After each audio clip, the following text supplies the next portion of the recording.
From a distance, it looks like an unspoilt wilderness. But then you see this. The summit of a sacred mountain in the heart of a national park scarred by gold mining. This is the Cerro Yapacana, one of a range of tabletop mountains known as Tepuis in southern Venezuela. The scale of the once hidden mining operation here was uncovered last year from the analysis of satellite images. They're mining on the top of the Tepuy, and it's not just a handful, it's hundreds of miners on the top of this Tepuy. And you can see them with these very high-resolution satellite images. You can see the huts. So you can calculate that each one of these huts has about 4 or 5 people. It's like a team. In recent years, the hunt for gold has exploded in Venezuela. The near collapse of this country's oil industry, which is now sanctioned by the US, helped drive this 21st century gold rush, with both freelance miners and the government taking part. Mining inside national parks is completely illegal, but widespread.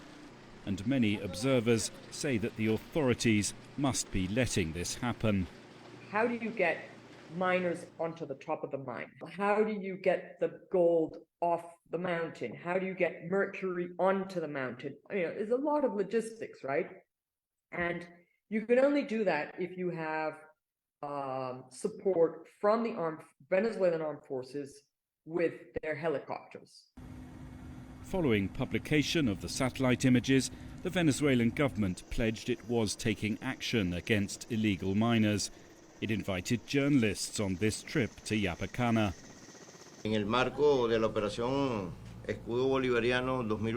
Within the framework of Operation Bolivarian Shield 2022, we have carried out 10 operations throughout the country.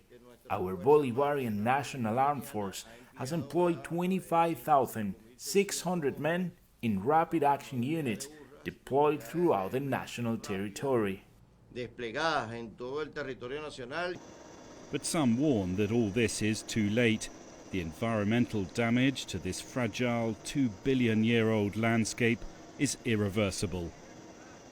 Everything has been extinguished there. Explorer Charles Brewer knows the area better than anyone else in the world. He says the isolated summits of Venezuela's mountains are true minefields, not for gold, but for still hidden treasures of the natural world. Every expedition that you would go to any of the Tepuis, which is the name of these mountains of flat top, any expedition you do with herpetologists, orchids, birds, plants, you'll find new species for the world. Every expedition that you make to any of them. Unless something is done, that undiscovered knowledge will be buried under the rubble of a short-term rush for gold.